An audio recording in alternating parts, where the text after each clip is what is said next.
Hi student, आशा करते हैं आप सभी अच्छे होंगे तथा स्वस्थ होंगे और बढ़िया आपकी पढ़ाई चल रही होगी। जैसे कि आप जानते हैं कि अभी इस समय लगातार हम क्लास 9 के फर्स्ट चैप्टर की क्लास को ले रहे हैं तथा उसको पढ़ा रहे हैं। क्लास 9 की जो आपका परमेय संख्या थी, परमेय संख्या के प्रकारों में थे हम। परमेय संख्या का पहला प्रकार होता है आपका पूर्णांक संख्या। पूर्णांक संख्या में ही हम थे।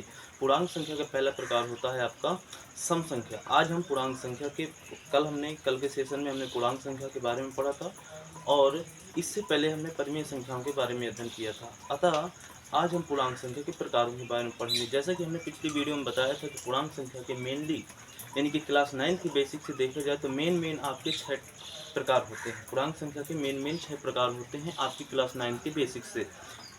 क्या 6 प्रकार होते हैं? हमने कहा कि क्लास 9 की बेसिक से पूर्णांक संख्या के बहुत सारे प्रकार होते हैं जी। लेकिन मेन जो आपके क्लास 9 में जो आपके यूजफुल हैं वो 6 प्रकार ही हैं। ठीक है, यदि आप जिक्र करेंगे कि और भी प्रकारों को हमें पढ़ना है नॉलेज के लिए तो अवश्य उसको पूरा कर दिया जाएगा। तो बिना किसी देरी के आज चलते हैं। पूर्णांक संख्या के प्रकार में से पहला प्रकार होता है आपका सम संख्या।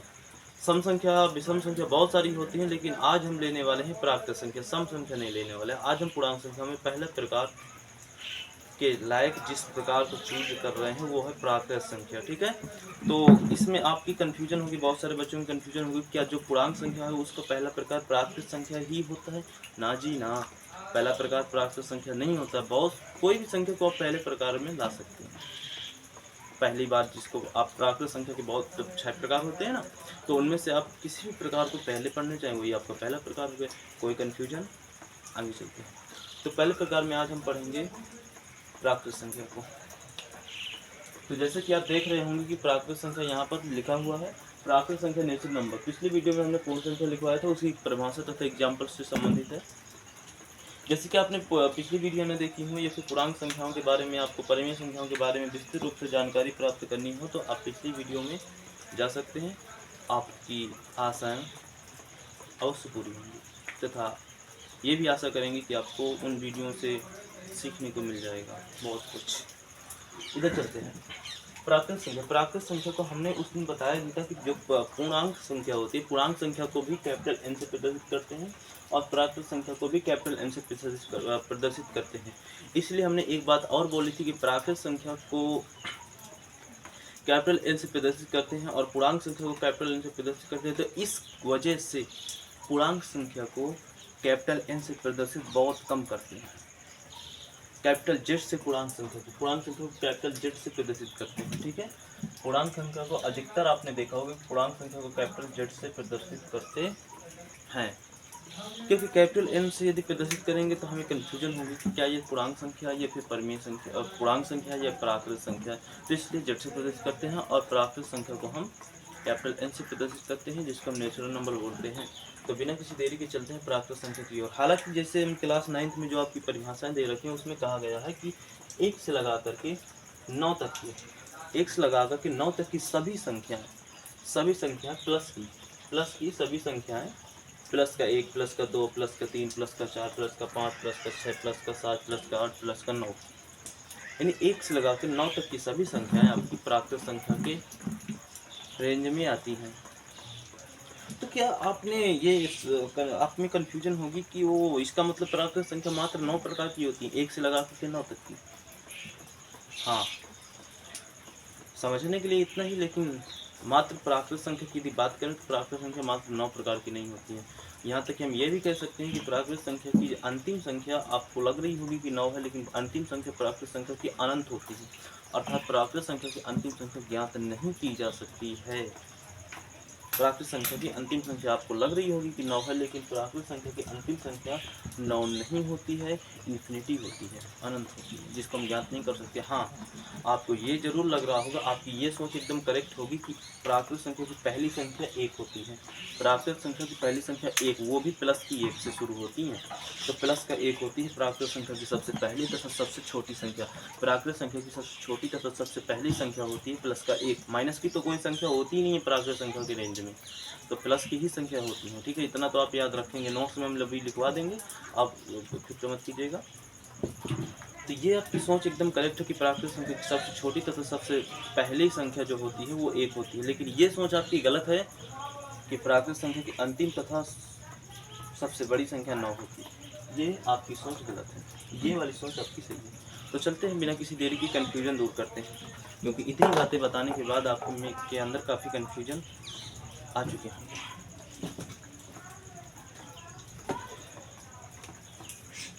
तो प्राकृतिक संख्या की मेनली कोई परिभाषा नहीं होती है, यदि आप चाहें तो आपको हम लिखवा भी देंगे, कोई दिक्कत नहीं है इसमें। जो आपकी बुक से परिभाषाएँ बहुत सारी हैं, और कई बुकों में कई प्रकार की परिभाषाएँ अलग अलग दी रहती हैं, लेकिन आपको परिभाषाएँ याद नहीं करना है। याद तो बिल्कुल नहीं करना है आपको, इतना तो हमने पहले बता दिया था। तो सीधा एग्जाम्पल में पहले थोड़ा सा समझने के लिए एग्जाम्पल लेते हैं। एग्जाम्पल EXAMPLE, आप इतना बात समझ लीजिए कि 1 से लगा कर के 2, 3 और अनंत तक की, इन्फिनिटी तक की सभी संख्याएं आपकी प्राकृतिक संख्या होती हैं।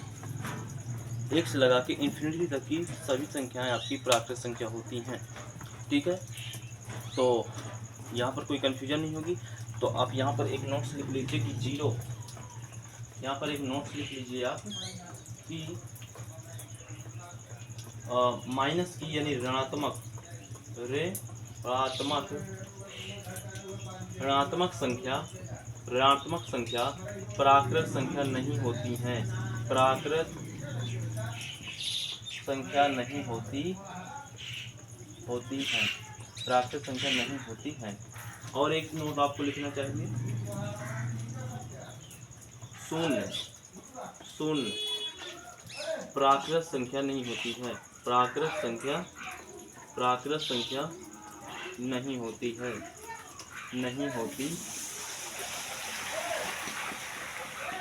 प्राकृत संख्या नहीं होती है, ठीक है। यहाँ तक कि कोई कंफ्यूजन। और एक नोट से आपकी प्राकृत संख्या की प्रथम तथा सबसे छोटी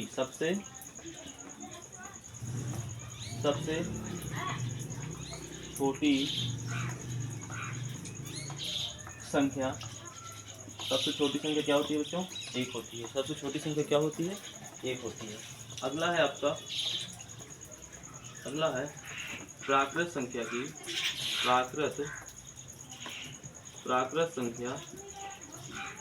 की अंतिम क्या होती है जी? अंतिम तथा सबसे बड़ी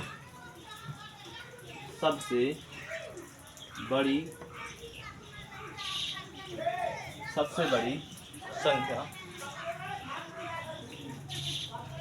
इन्फिनिटी होती है, ठीक है। क्या होती है? इन्फिनिटी होती है, प्लस की इन्फिनिटी, क्योंकि माइनस की इन्फिनिटी तो होगी नहीं। मात्र हम इन्फिनिटी लिख देंगे तो आप ये भी समझ सकते हैं कि प्लस की इन्फिनिटी तथा माइनस की इन्फिनिटी ऐसा हो सकता है, लेकिन प्लस की इन्फिनिटी होती है, क्योंकि प्लस की ही तो संख्याएं होती हैं आपकी प्राकृत संख्या, ठीक है। ना तो दशमलव की होती है, ना अंडर रूट की होती है, ना ही माइनस की होती है। मात्र ओनली प्लस की ही संख्याएं आपकी प्राकृत संख्या कहलाती हैं।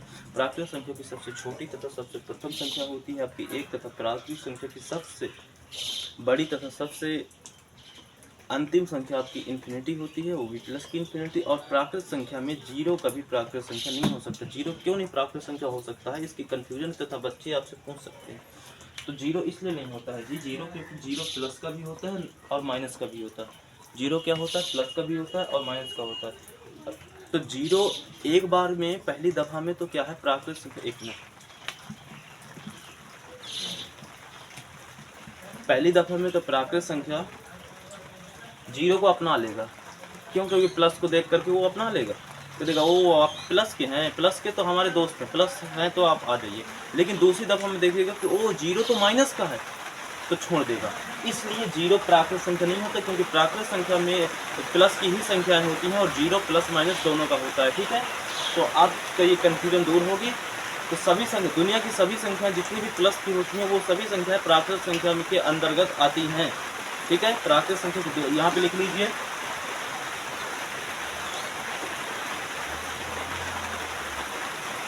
एक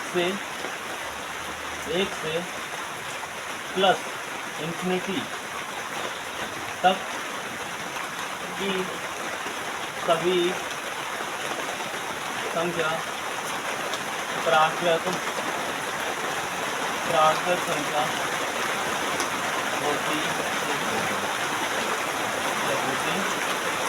ठीक है बच्चों, थोड़ा शोर मचने लगा है तो कल का सेशन कल की वीडियो में। ठीक है, आज इतना ही, धन्यवाद।